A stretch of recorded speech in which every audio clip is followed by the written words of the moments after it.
Hello racing fans, welcome to another Formula 1 list on the Digital Grandstand.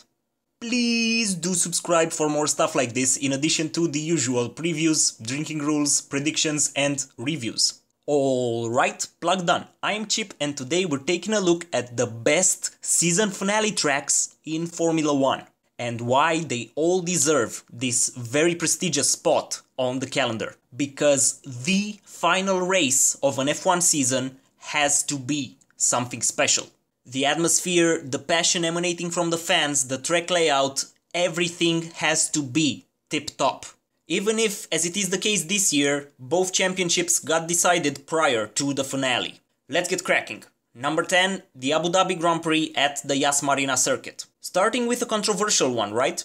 The preferred end-of-the-season track ever since 2014 is a bit of an underwhelming one. Which is a bit odd, to say the least. I mean, just look at all the glitzy-bitsy stuff going on there. The hotel, the pit exit, even the runoff areas all feel special and modern. Add in the fact that the race starts close to sunset and it ends under floodlights and you're seemingly having a gem here. The problem is the track layout. Unimaginative, I think is the word. The first sector is quite fun, but the rest of it is catastrophically dull. Much like the New York City blocks system. Number 9. The Malaysian Grand Prix at the Sepang International Circuit. I know, hold on. The Malaysian GP was dropped from the F1 calendar. But maybe, just maybe, if the race would have been moved to the very end of the season, things would have been different. Fun fact, Sepang actually acted as the finale for the 2000 F1 season. It is such a challenge to race there. The searing heat, humidity, constant threat of tropical storms, and the layout somehow looks both modern and classic. Number 8. The Spanish/European Grand Prix at Circuito Permanente de Jerez. Well, you might be thinking, Jerez? Finale? It must be that Grand Prix. And you are correct. Jerez was the final track of an F1 season only in 1997. The site of one of the most controversial races in history. From a personal standpoint, I love the idea of a Formula 1 end-of-the-season race in Europe. It's a bit like coming home. At the end of a zigzag year in F1, ending the season in Europe is sort of an acknowledgement of the history of the sport. The circuit itself is a bit like the Hungaroring, short but sweeping, technical. It reminds racers of their karting days. Brilliant little track. Number 7, the Portuguese Grand Prix at Autódromo do Estoril. Back in 1984, Estoril witnessed the closest F1 season finale of all time, when Niki Lauda pipped Alain Prost to the title by half a point. It's a fantastic track and the Portuguese fans are a great combination of Italian tifosi and Spanish fans. Hashtag bring back Estoril. If not as a season finale race, then at least in the European stretch of the season. Number 6. The United States Grand Prix at Watkins Glen Racecourse.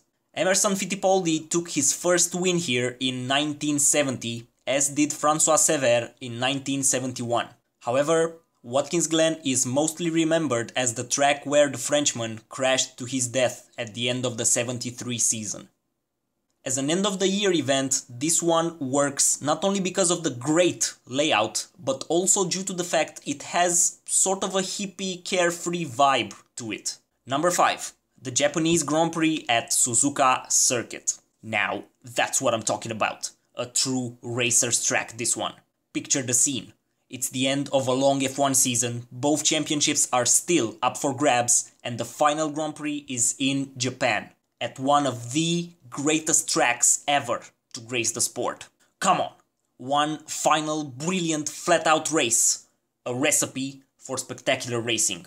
Number 4, the Canadian Grand Prix at Circuit Gilles Villeneuve.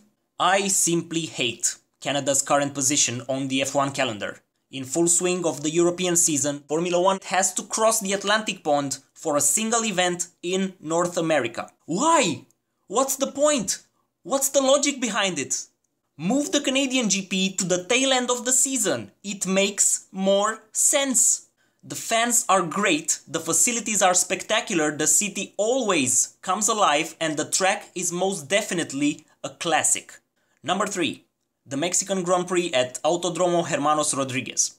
Take every aspect that makes the Canadian Grand Prix special and turn everything up to 11. That's the Mexican GP, a festival of speed and color, with one of the most unique atmospheres anywhere on the planet. The track used to be so much better than the vanilla version we have these days, but even without the amazing Pareltada, it still feels special. Number 2. The Brazilian Grand Prix at Autodromo José Carlos Pache. Interlagos. The name alone can send shivers down your spine. Senna finally breaking his home race luck in 1991, title celebrations for Alonso in 2005 and 6, Raikkonen in 07, Hamilton in 08 and Button in 2009. And one of the tensest races ever in Formula 1 in 2012. Your choice. Brazil was the playground for countless epic races in its history. It last acted as a season finale in 2013 and I would very much like to see it back at the very end of the season. And now, number 1, the greatest track to host the F1 finale each year. Which circuit could possibly trump Brazil?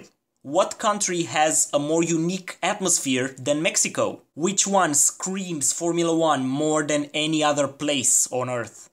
One word. Monza. The Temple of Speed.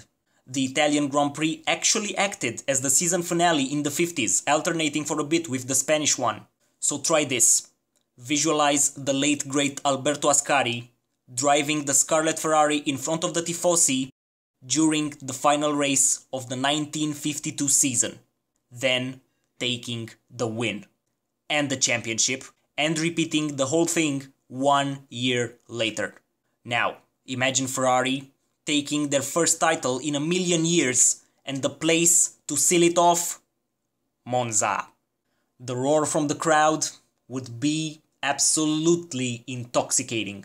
And those are my picks for the final race in an F1 season. Do you disagree? If so, let me know in the comments below. Don't forget to like, share and subscribe for more F1 related content. Thank you so much for watching. I've been Chip from the Digital Grandstand. You can find me on Twitter at chip_DGS and I'll chat to you again very soon.